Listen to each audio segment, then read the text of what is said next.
Wahai Raja semua jin, ketahuilah bahwa aku dan kedua anjing ini adalah 3 bersaudara. Ketika ayah kami meninggal, dia mewariskan 3.000 keping emas untuk kami bertiga.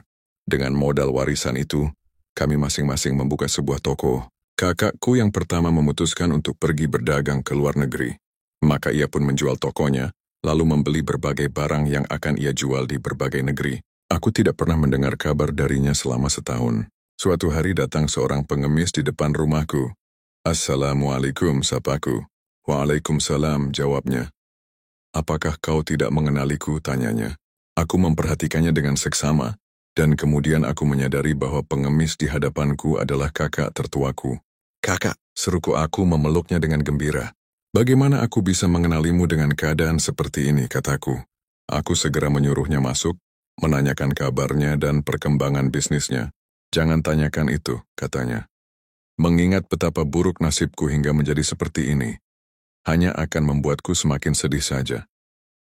Aku segera menutup tokoku, mengesampingkan semua urusanku, menyuruh kakakku mandi dan mengganti pakaiannya dengan pakaian terbaikku, kemudian mengajaknya makan sehingga wajahnya tidak lagi pucat dan tubuhnya kembali kuat. Aku kemudian mengeluarkan semua tabunganku dan menghitungnya. Ternyata kini keuntunganku sudah 2 kali lipat dari modalku. Aku berikan separuh keuntunganku kepada kakakku. Ini kak, pakailah untuk modal dan lupakan kesedihanmu. Kakakku sangat gembira. Ia kembali membuka tokonya dan kami pun hidup bersama seperti dulu lagi. Beberapa waktu kemudian saudaraku yang lain juga bermaksud untuk pergi berdagang ke luar negeri. Aku dan kakak tertuaku berusaha sebisa mungkin mencegahnya, tapi sepertinya kakak keduaku sudah bulat tekadnya.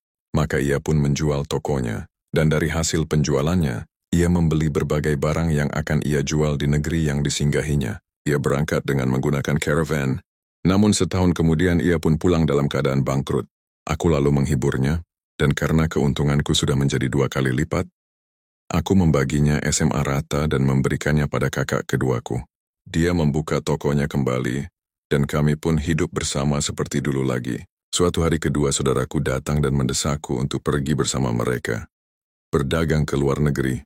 Namun aku menolak. Kalian sudah pernah melakukannya, tapi apa yang kalian dapatkan dari perjalanan kalian? Siapa yang bisa menjamin bahwa kali ini kita akan beruntung, kataku. Kedua kakakku terus saja mendesakku. Hingga akhirnya setelah 5 tahun berdebat, aku setuju untuk pergi berdagang ke luar negeri. Kedua saudaraku telah menghabiskan uang yang aku berikan pada mereka, tapi aku tidak mau mengungkitnya. Tapi dalam waktu 6 tahun itu aku telah mengumpulkan keuntungan sebesar 6.000 keping emas.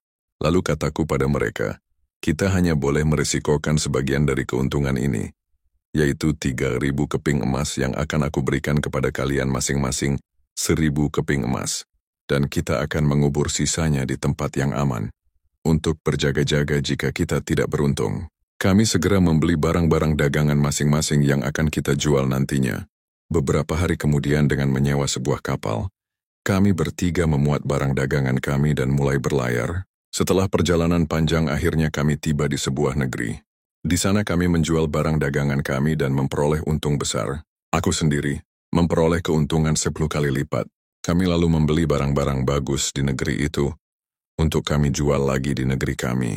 Lalu saat memutuskan untuk pulang, secara tidak sengaja aku bertemu dengan seorang gadis yang meski pakaiannya sangat sederhana, tapi terlihat sangat cantik.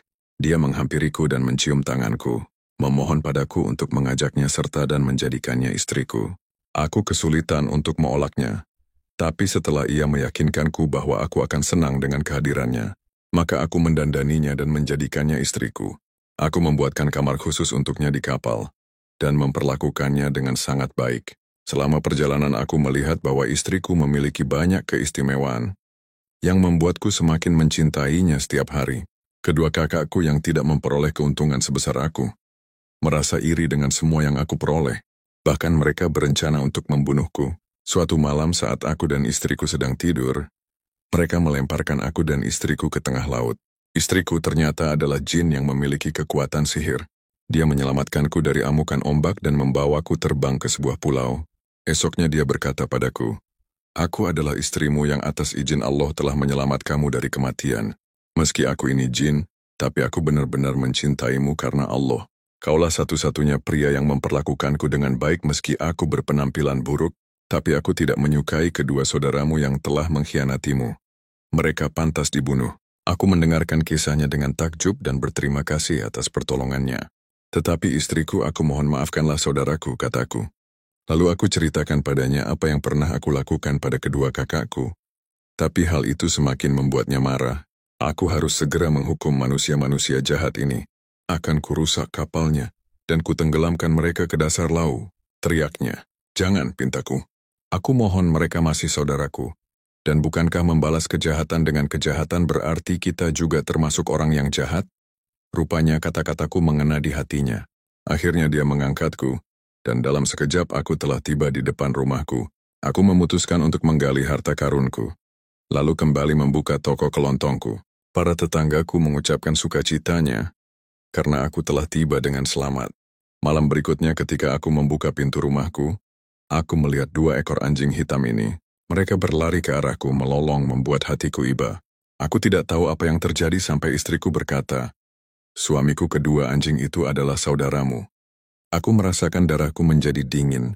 Siapa yang telah membuatnya menjadi seperti ini? Tanyaku, seharusnya aku. Tapi aku menyuruh saudaraku untuk menyihirnya. Dia juga menenggelamkan kapalnya. Tapi aku membiarkan mereka berdua hidup. Mereka akan tetap menjadi anjing selama 10 tahun. Sebagai hukuman atas perbuatannya, katanya. Dan setelah ia memberitahukan kemana aku harus mencarinya, ia pun menghilang. Sekarang sudah 10 tahun kami menunggu. Dan kini aku sedang dalam perjalanan menuju tempat saudara istriku. Aku ingin agar dia mengembalikan kedua saudaraku ke wujud aslinya. Dan dalam perjalananku itulah aku bertemu dengan saudagar dan pria yang membawa rusa ini. Nah, raja semua jin, jika menurutmu ceritaku lebih menarik daripada cerita saudagar dan rusa ini, maka kurangilah sepertiga hukumannya. Kata Syekh kedua mengakhiri ceritanya. Ya, cerita yang sangat menarik, kata Jin Ifrit. Maka dia pun mengurangi sepertiga hukumannya. Kini Syekh yang ketiga berkata kepada Jin, aku juga memiliki cerita untukmu. Dan jika ceritaku juga lebih menarik daripada cerita mereka, kau harus berjanji untuk mengurangi sepertiga lagi hukuman bagi saudagar ini. Baiklah, kata Jin. Syekh yang ketiga ini menceritakan kisahnya kepada Jin. Tahukah kau bahwa Bagal ini adalah istriku? Dia berselingkuh dengan seorang budak hitam. Dan ketika aku memergokinya, dia melemparkan segelas air yang telah dimantrai sehingga aku berubah menjadi seekor anjing. Aku berhasil melarikan diri ke sebuah toko daging. Anak pemiliknya melihatku dan mengubahku kembali ke bentuk asliku. Meski dia menyarankanku untuk membalas dendam pada istriku, tapi aku menolaknya. Seperti kata para utusan Allah, intan itu selalu bercahaya meski di tempat yang gelap, seperti kebaikan selalu terlihat oleh Dia yang Maha Melihat meski di tempat yang buruk sekalipun. Ketika Syekh ketiga ini mengakhiri ceritanya, Jin Ifrit menganggukkan kepalanya. Dia menyadari kesalahannya yang terbawa emosi. Dengan besar hati dia memaafkan si saudagar, dan kemudian dia menghilang. Saudagar tersebut mengucapkan terima kasih kepada ketiga syekh yang telah menyelamatkannya. Lalu mereka pun berpisah dan melanjutkan perjalanannya masing-masing.